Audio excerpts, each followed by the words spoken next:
Bonjour à tous et bienvenue, ravi de vous retrouver pour une nouvelle vidéo. Aujourd'hui nous allons parler du tank Easy de chez Youd. Youd nous a toujours habitués à faire des réservoirs et des tanks de qualité comme le Zephyrus V2 par exemple que j'ai beaucoup apprécié, ou le Belus que certains d'entre nous connaissent aussi, qui avait un rendu de saveur assez exceptionnel.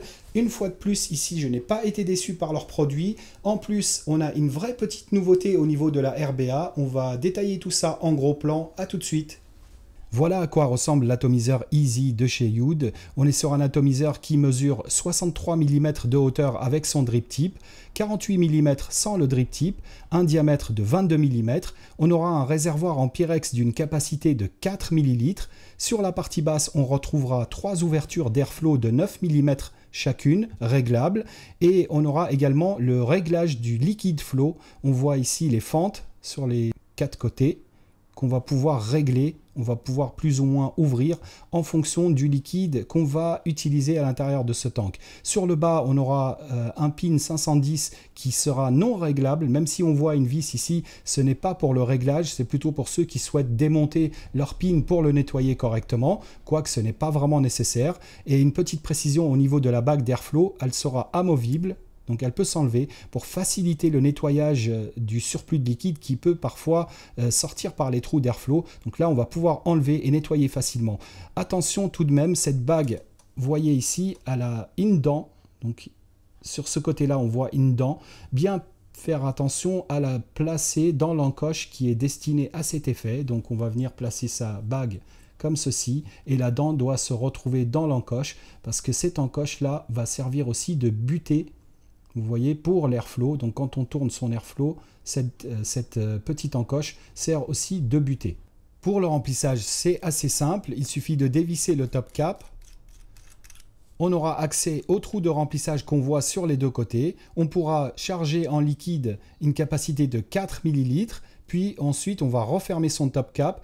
Sous le top cap, on retrouve un gros joint rouge qui fait office d'étanchéité, donc on n'aura aucun souci au niveau des fuites sur le dessus de ce tank. Une petite précision, ne pas oublier d'ouvrir le liquide flow, puisque s'il est fermé, on n'aura pas d'alimentation de liquide sur la mèche. Passons maintenant à la partie la plus intéressante de cet atomiseur, c'est sa base reconstructible. C'est là où se trouve toute l'innovation. Vous allez voir comment c'est fait. On n'a plus de vis, donc pas besoin d'un tournevis ou d'une clé Allen pour installer ces résistances, tout se fait manuellement. Ici, on a deux petits leviers qui vont permettre d'installer sa résistance et de la bloquer correctement. Regardez bien au niveau des deux petits trous blancs qu'on voit là et là, je vais soulever celui-ci. Vous voyez, ça ouvre donc le trou et on va pouvoir glisser son fil à l'intérieur, puis une fois qu'il est installé, on va descendre le levier et ça va bloquer correctement le coil en place. Alors pour l'avoir utilisé depuis 2 ou 3 jours, je peux vous assurer que le ressort ici a beaucoup de pression. Aucune chance que le coil s'en aille tout seul ou qu'il bouge. C'est vraiment bien tenu, il n'y a aucun problème là-dessus. Cette base possède aussi une bague qui va bloquer le coton. Une fois qu'on a installé ses résistances des deux côtés et qu'on a positionné son coton, on va venir glisser cette bague par-dessus pour maintenir le coton en place. Attention avec cette bague. Je voudrais vous montrer encore une fois qu'elle a un détrompeur. On voit une petite dent ici qui n'est pas sur les autres côtés. Il faut bien faire attention de la glisser là où il y a l'encoche pour que ce soit bien positionné. Donc là, elle est bien positionnée. Vous allez voir, autrement, c'est pas possible de la positionner. Ça ne tient pas en place. Donc bien penser à aligner la dent avec l'encoche pour que ce soit bien positionné et que votre coton soit bloqué correctement. Vous aurez également dans le pack une pièce que voici qui sert à transformer votre réservoir en un réservoir simple résistance. Pour la placer, il faut retirer la bague de blocage du coton. On va soulever les deux leviers comme ceci et ensuite on va venir positionner cette partie ici. Ça permettra de boucher l'arrivée d'air sous le coil qui ne sera pas installé et aussi les deux arrivées de liquide sur les deux côtés qui ne seront pas utilisées. Ensuite, on va venir repositionner sa bague de blocage de coton par-dessus et vous voilà avec un réservoir en single coil. On va maintenant installer un jeu de résistance qui est fourni dans le pack par Youd. Je ne vais pas vous montrer comment rouler des résistances. Vous avez pas mal de vidéos sur internet déjà qui montrent comment on roule une résistance et comment on passe son coton. Moi, je me contente de prendre un des jeux qui sont fournis dans le pack et on va l'installer ensemble pour voir la facilité de ce nouveau plateau. Avant de commencer à installer ces résistances, on va retirer la bague qui maintient le coton en place. Ensuite, on va soulever les deux leviers pour ouvrir les deux trous. Là, ils sont bien ouverts des deux côtés. Je prends ma première résistance et je vais la glisser chaque patte dans un trou, comme ceci. Je la maintiens avec mon doigt. Et de l'autre côté, je vais faire pareil. Je vais glisser l'autre résistance. Et une fois que c'est en place, il suffit juste d'abaisser les deux leviers. Et voilà, vos résistances sont installées. On va venir ensuite glisser la bague qui va maintenir le coton en place par-dessus. Et voilà ce que ça donne. Votre atomiseur est prêt à vaper. Avant de refermer le tank, on va humidifier le coton directement à cette étape. Donc je prends mon liquide référence, toujours le même, et je vais venir déverser quelques gouttes pour humidifier mon coton sur les deux côtés du coil. Une fois que c'est bien imbibé, je vais pouvoir refermer mon réservoir, ouvrir le liquide flow, c'est très important, il faut vraiment penser à l'ouvrir. Donc là, on va tourner. Là, il est ouvert. Je vais remplir mon réservoir.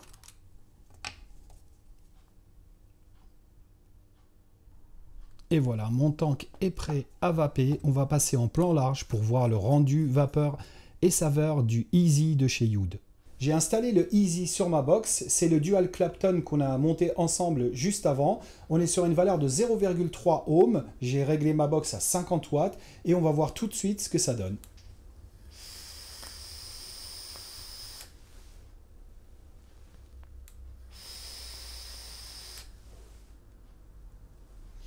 Alors voilà, en termes de vapeur, pas grand chose à dire, hein, ça envoie plutôt bien. Beaucoup d'atomiseurs sont capables de générer autant de vapeur, mais combien sont capables de restituer les saveurs aussi bien qu'un Zephyrus V2 ou un Bellus? Eh bien, vous avez le Easy, enfin un atomiseur innovant et qui reste sur la même ligne de conduite que ses prédécesseurs. On a beaucoup de saveurs, c'est vraiment fidèle et ça rend vraiment bien en bouche. Donc un ato qui pour moi un vrai coup de cœur. Ici je suis complètement séduit, j'adore leur nouveau système de montage des coils. On peut pré-coiler quelques résistances, les mettre dans la poche.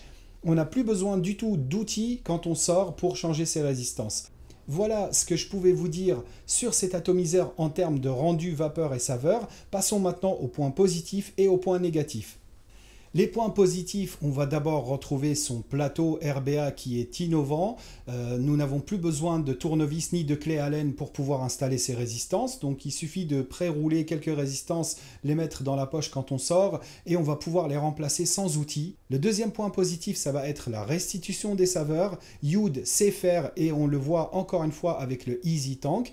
Et le troisième point positif, c'est le remplissage qui est vraiment très facile comparé à certains modèles qu'on voit encore sur le marché.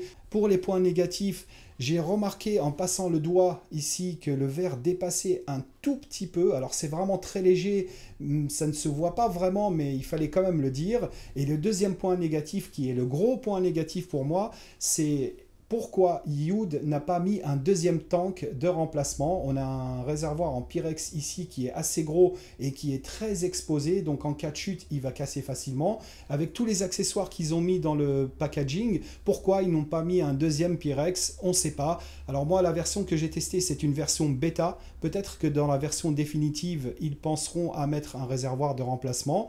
Quoi qu'il en soit, ce réservoir sera proposé évidemment en pièces détachées pour ceux qui cassent leur premier tank. Pour finir, vous allez recevoir votre atomiseur dans un packaging comme celui-ci, dans lequel vous trouverez le Easy Tank. Vous allez aussi avoir 6 paires de résistances pré-coilées avec le coton à l'intérieur, 3 en Clapton Coil et 3 paires en Cantal. Ensuite, vous aurez un jeu de joints de remplacement pour votre atomiseur et la pièce qui permet de passer son réservoir de single coil à dual coil. Voilà ce qu'on pouvait dire sur le Easy Tank. Je vous remercie de nous avoir suivis pour cette revue et je vous dis à très vite pour de nouveaux tests.